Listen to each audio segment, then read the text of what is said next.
14 फरवरी 2019, जब पूरा देश वैलेंटाइन डे की हल्की खुशियों में डूबा था। उसी दिन दोपहर करीब 3:15 बजे जम्मू कश्मीर के पुलवामा जिले में ऐसा धमाका हुआ जिसने पूरे भारत को हिलाकर रख दिया। सीआरपीएफ पुलिस बल के लगभग 2,100 जवानों का एक बड़ा काफिला जम्मू से श्रीनगर की ओर जा रहा था। बर्फबारी और खराब मौसम के कारण कई दिनों से जवानों की आवाजाही रुकी हुई थी, इसलिए एक साथ 70 से ज्यादा गाड़ियां निकली। जवानों को अंदाजा भी नहीं था कि यह सफर इतिहास का सबसे दर्दनाक अध्याय बन जाएगा।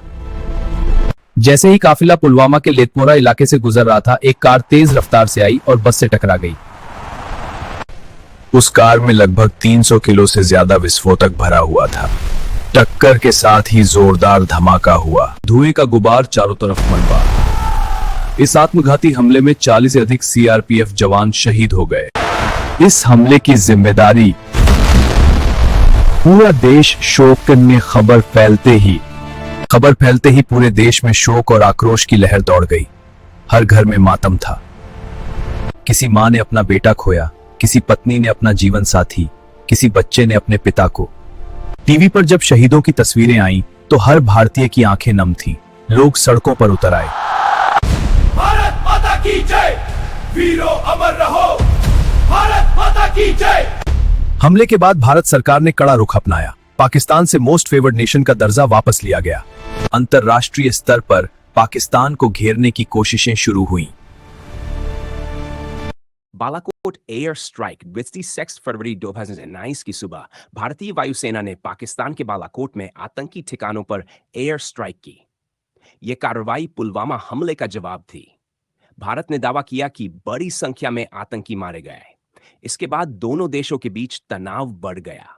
27 फरवरी को हवाई संघर्ष हुआ, जिसमें भारतीय वायुसेना के विंग कमांडर अभिनंदन वर्धमान का विमान पाकिस्तान की सीमा में गिर गया। उन्हें पाकिस्तान ने पकड़ लिया, लेकिन अंतर्राष्ट्रीय दबाव के बाद मार्च 22 को उन्हें भारत को सौंप दिया गया। उनकी वापसी पूरे देश के लिए गर्व और राहत का पल था। जांच और खुलासे राष्ट्रीय जांच एजेंसी एनआईए ने इस हमले की जांच की।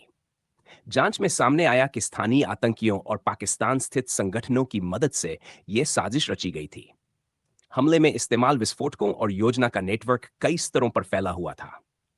असर और बदलाव पुलवामा हमला सिर्फ एक आतंकी वारदात नहीं था। यह भारत की सुरक्षा नीति के लिए एक बड़ा मोड़ साबित हुआ। इसके बाद आतंकवाद के खिलाफ कार्रवाई और तेज हुई। कश्मीर में सुरक्षा व्यवस्था कड़ी की गई। भावनात्मक सच्चाई, पुलवामा सिर्फ एक तारीख नहीं है, यह उन 60+ परिवारों का अधूरा सपना है। उन बच्चों की खामोशी है जो अब पापा कहकर जवाब नहीं पा सकते। उन माताओं की सूनी आंखें हैं जो दरवाजे पर इंतजार करती रहीं। लेकिन यह कहानी सिर्फ दर्द की नहीं, यह साहस की भी है। उन जवानों की बहादुरी की है जिन्होंने देश के लिए अपनी जान न्यौछावर कर दी। अंतिम संदेश पुलवामा हमें याद दिलाता है कि आज हम जो सुरक्षित है वह किसी की कुर्बानी की वजह से है। शहीद कभी मरते नहीं, वे हर उस दिल में जिंदा रहते हैं जो देश से प्रेम करता है। वो गए नहीं, अमर हो गए। जय हिंद।